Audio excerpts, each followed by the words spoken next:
This story begins with an end in mind. Iyi ni inkuru icyo gihe hateye amapfa, amafaranga arabura, ariko nganirizwa ko hari ubukungu bwabaga mu ishyamba rya Duha i Rwanda, ahahoze ari umuryango wanjye. Nyuma y'ibisekuru byinshi hari harahishwe zahabu, ariko bikavugwa ko aho zahabu zihishe hari imyuka mibi, ntawemerewe kuhagera. Byavugwaga ko n'uwigeze kuhagera akabona ubwo bukungu atigeze agaruka. Nashatse ibanga ry'uko nagaruka, ariko ubwo mfite indangacyerekezo ndakeka nshobora kuzagaruka. Ningaruka muzambona, nintagaruka kandi muzamenyera umuryango.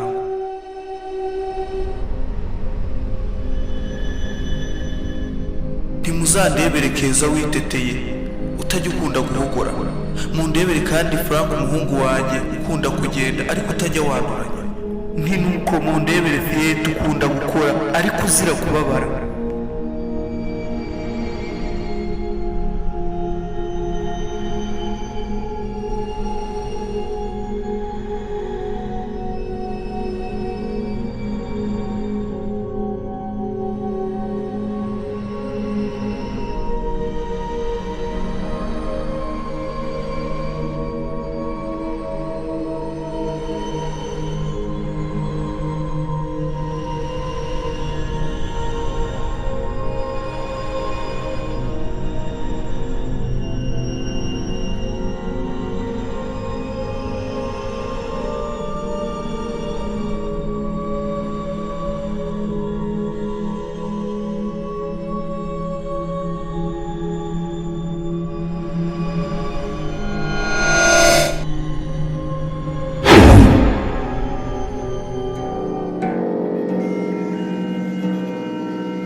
Yemwe!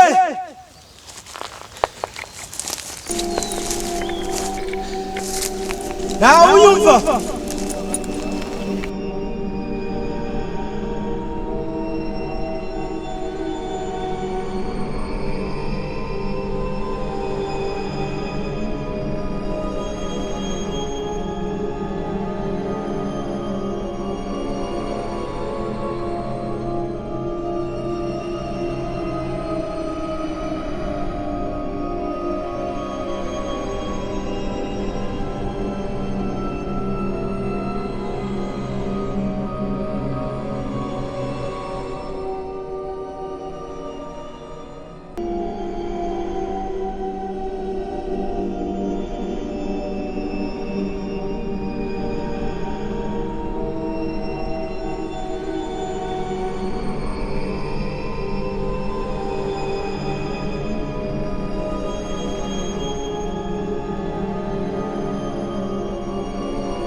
Zizari inzozi koko?